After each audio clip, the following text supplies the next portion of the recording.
My name's Lila. I've always been the kind of person who prefers code to cocktails, a quiet evening over a raucous party. But life has a funny way of throwing you into the unexpected. That night at the party, hosted by a friend from college, was supposed to be another routine social gathering. I was already planning my escape route to my cozy apartment and my awaiting laptop when he walked in. David was hard to miss. At 22, he had the kind of energy that filled up a room. With his athlete's build and an easy smile, he was surrounded by admirers the moment he stepped through the door. I tried to keep to my corner, nursing my drink and fiddling with my phone, but fate had other plans. "Hey, you're Lila, right?" His voice cut through the noise, pulling me back from my digital refuge. I looked up to find those intense eyes fixed on me. "Yeah, that's me. And you are?" I asked, even though I already knew the answer. "David Matthews, the rising hockey star everyone seemed to talk about." "David, I've heard a lot about you. You're the genius programmer at Turner Tech, right?" His grin was infectious, and I found myself smiling, despite my initial resolve to remain disinterested. Genius might be stretching it, but yeah, I work for an IT company, I said, trying to play it cool. David chuckled, pulling up a chair next to me, uninvited but not unwelcome. "So, what brings you to a party where you clearly wish you were anywhere else?" I shrugged, looking around at the bustling room. Guess I was trying to be social. "My friends keep telling me I need to get out more." "That's funny." David leaned in, his voice dropping to a playful whisper. "Because I've been trying to get out of these things too. Too much fake chatter." "You want to escape? Let's grab some real food, this party stuff is just fluff." I hesitated. This wasn't my usual style, but there was something about David that felt different, genuine. Maybe it was the way he looked at me, like he really saw me, not just the quiet girl in the corner. As we sneaked out of the party, the cool night air felt like a splash of clarity.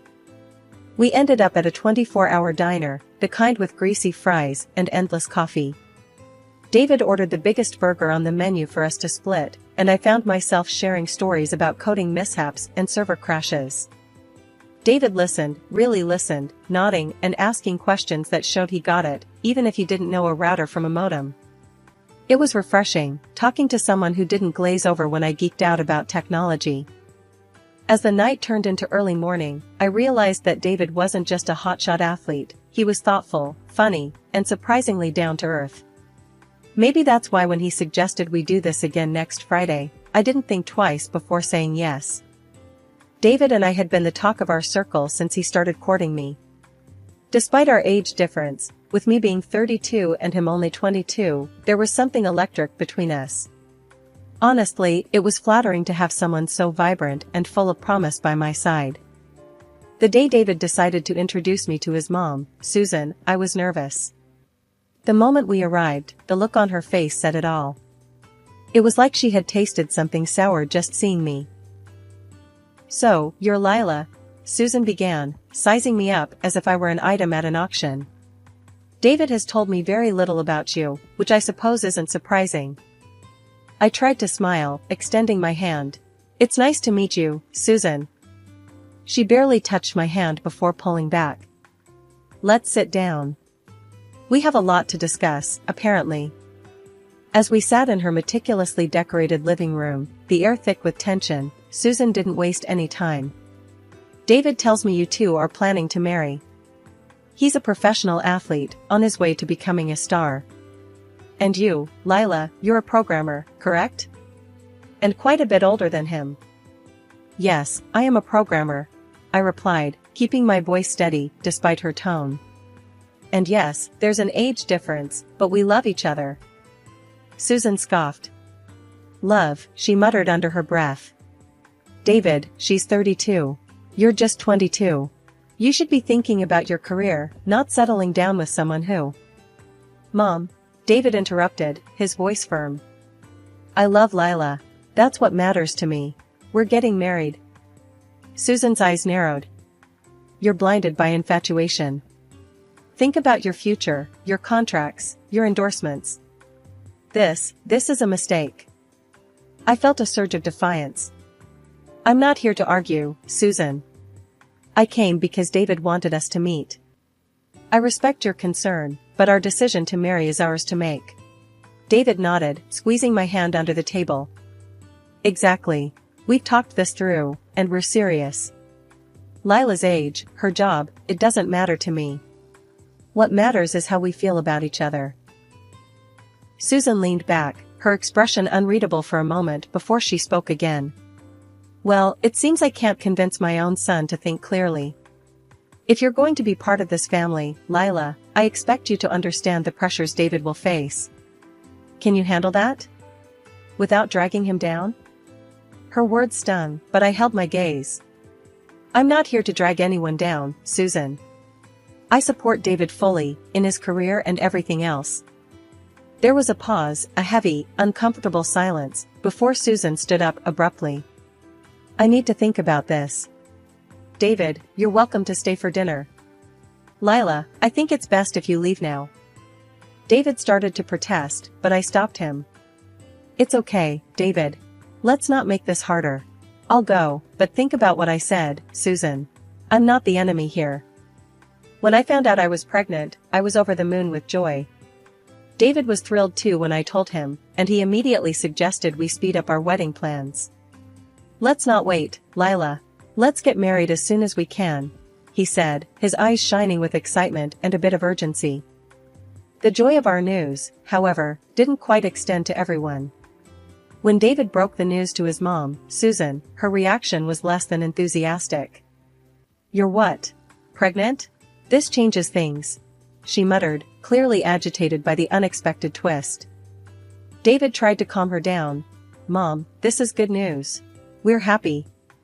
Susan paced the room, her brows furrowed in thought, before she turned to face us with a stern look. Fine, but if you're going to do this, you're doing it on my terms. First, you two are signing a prenup. A prenup? I echoed, my stomach sinking. Yes, to ensure my son's future earnings in hockey are protected. He's going to be making millions, and we can't have any risks, Susan explained, her voice firm and non-negotiable. David looked at me, his expression apologetic. Lila, I know it's not ideal, but my mom has a point about protecting the career I'm building. It's just a formality. I nodded slowly, the reality of our situation settling in. Okay, what's the second condition? I asked, bracing myself.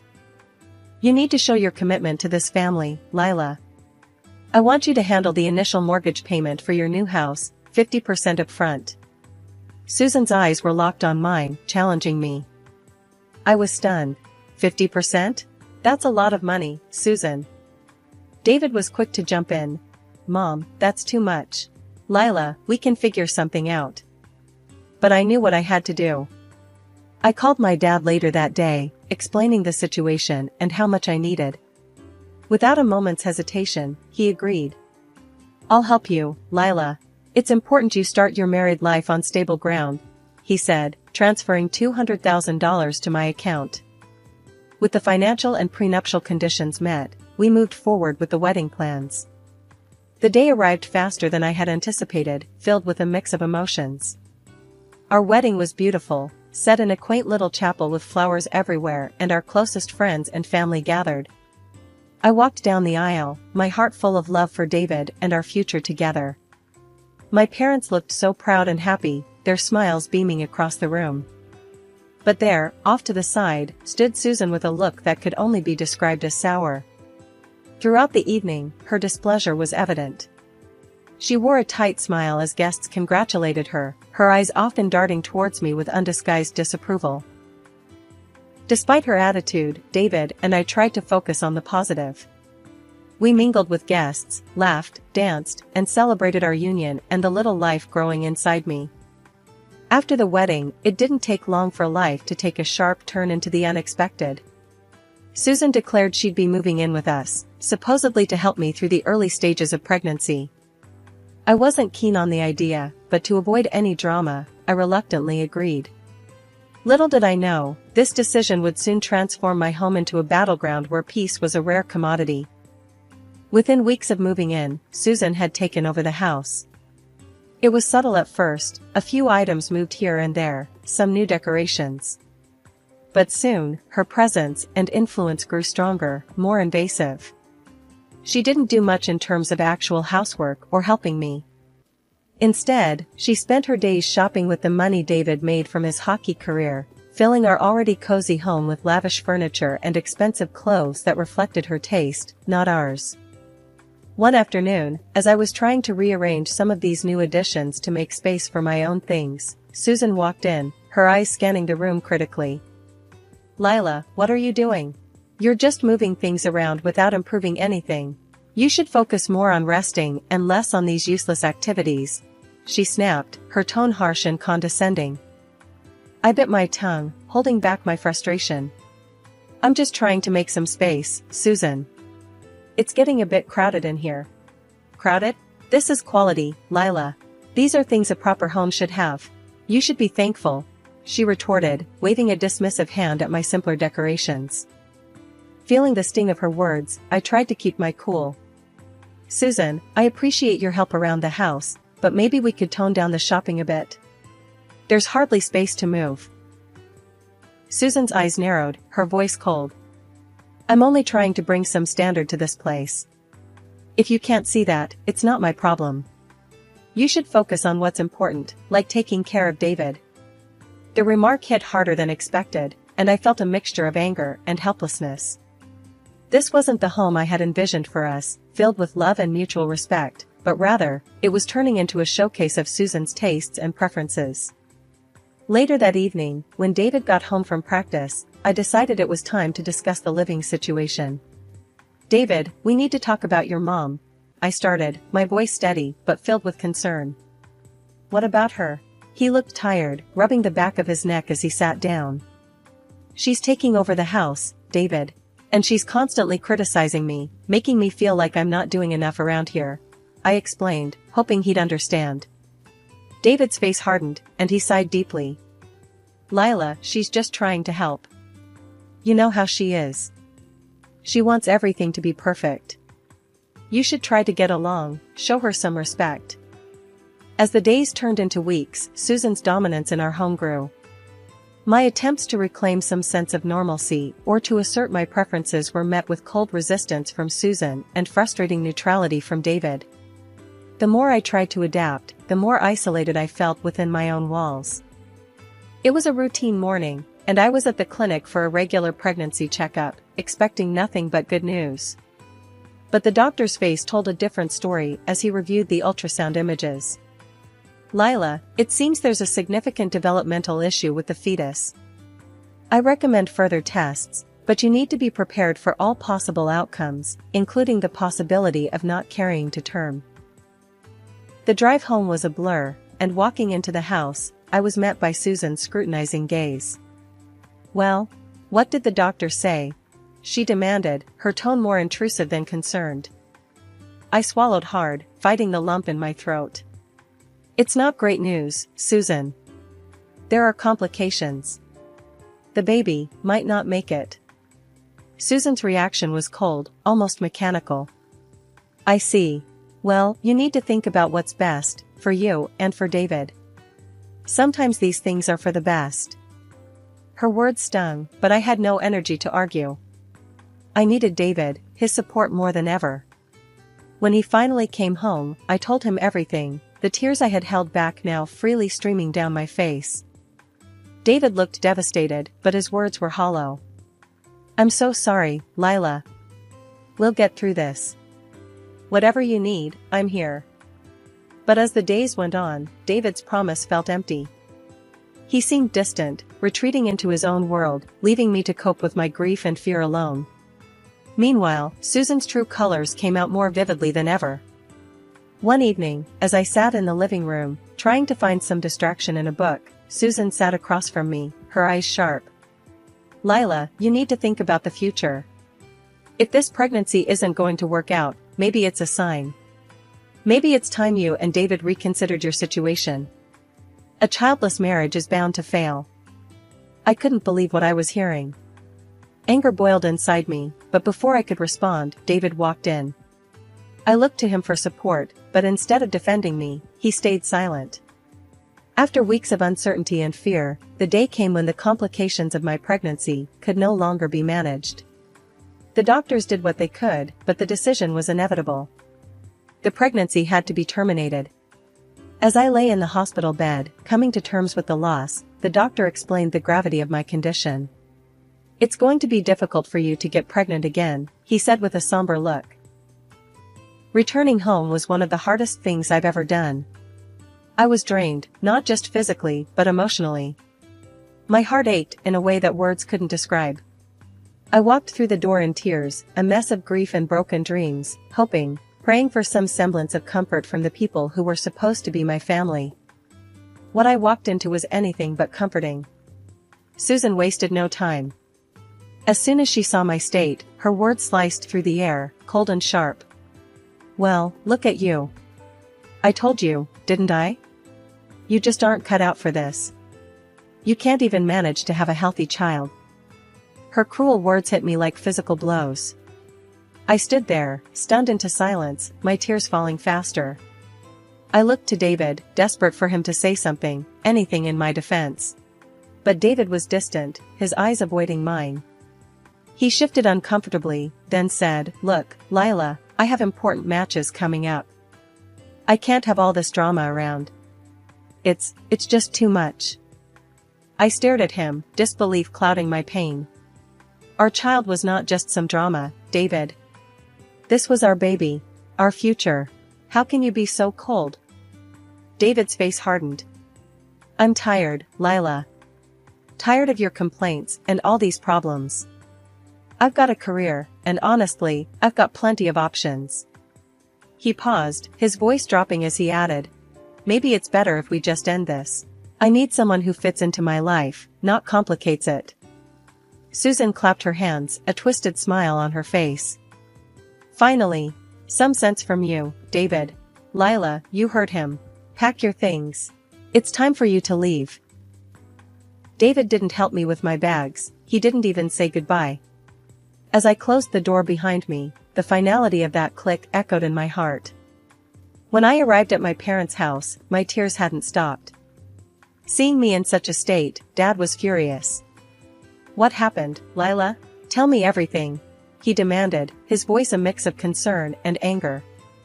Through sobs, I recounted everything, how Susan and David had treated me, the cruel words, the demand that I leave the house we shared. Dad's face turned red with each detail I shared, his fists clenching at his sides. "This is not going to stand, Lila. We're going to make sure you get what you deserve," he said, pulling out his phone to make a call. Within hours, he had lined up meetings with some of the best lawyers in the city. The next few days were a whirlwind. We met with a sharp and determined lawyer named Helen, who was appalled by my story. "We'll file for divorce immediately and sue for half of every investment you made in that house," she declared, her tone fierce and resolute. True to her word, Helen moved quickly. The divorce papers were served to David, and the lawsuit for my share of the house investments was filed. David and Susan were shocked. As the legal battle ensued, it became clear that they were in a precarious financial situation because of my mother-in-law's ill-considered spending. David and Susan were forced to sell the house. Meanwhile, David's life seemed to spiral. He met a young fan, a girl who was smitten with the shining star, and married her hastily. I heard about the wedding through friends. It didn't sting as much as I thought it would, instead, it felt like confirmation that leaving him was the right decision. But Susan couldn't resist one last jab. A few weeks after David's rushed wedding, I received a letter from her. Inside was a photo from the wedding, showing Susan beaming next to David and his new wife. On the back, Susan had written a note. "Finally, my son has found a young and healthy woman who will give birth to healthy children for him."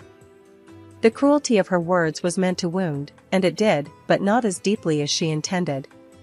The lawsuit dragged on, but eventually, the court ruled in my favor. I was awarded half of the investment we had made in our former home, a sum that significantly strained David's finances further. 2 years have rolled by since I last walked out of that house, feeling broken and betrayed. A lot has changed since then, especially for me and my dad's company. We'd been breaking into the international market, and my work paid off in a big way. I received an international award in IT technology, a recognition that came with a prize of $1 million. Just when I thought things were settling down, my phone rang. The screen flashed a number I didn't recognize at first, but the voice that greeted me was unmistakably Susan's. "Lila, you need to come back to David," she stated bluntly. "No hellos, no how have you been." I paused, taken aback. "Susan? Why would you think I'd come back?" Her voice was sharp, tinged with desperation. "David's been injured, a bad accident during a match. He's in a wheelchair now, can't play anymore. His wife left him, took half of everything. We need you." Her words were a jolt, but not enough to shake the foundation I'd rebuilt. "And you think I should return because of his injury? Why, Susan? Just because I have money now?" She didn't hesitate. "You're rich now, Lila. You can afford to take care of him. And me. I'm willing to let bygones be bygones. I'll even cook for you and let you have children, imagine that." I couldn't help but laugh, a short, bitter sound. "Susan, do you hear yourself? You want me back as some sort of nursemaid to David and his financial backer to you, just because I won money? It's always about money with you." Susan's voice cracked, angry and sharp. "You owe us, after everything." I shook my head, even though she couldn't see. "I owe you nothing, Susan. I built my life again from scratch, without any help from you or David. You threw me out when I was at my lowest. Why would I ever think of coming back?" There was a silence on the other end, heavy and thick. Then Susan spat out, "You're making a huge mistake, Lila." "I made my mistakes, Susan, but I learned from them. And returning to a life that nearly broke me isn't a mistake I'll make twice," I replied, my voice calm and steady. Hanging up the phone, I felt a surge of freedom.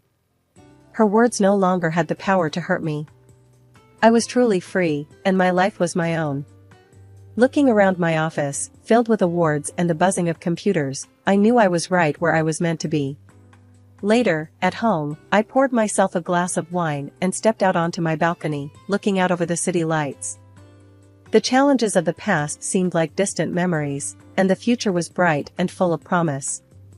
I had found success and contentment in my work, and I was surrounded by people who valued and respected me.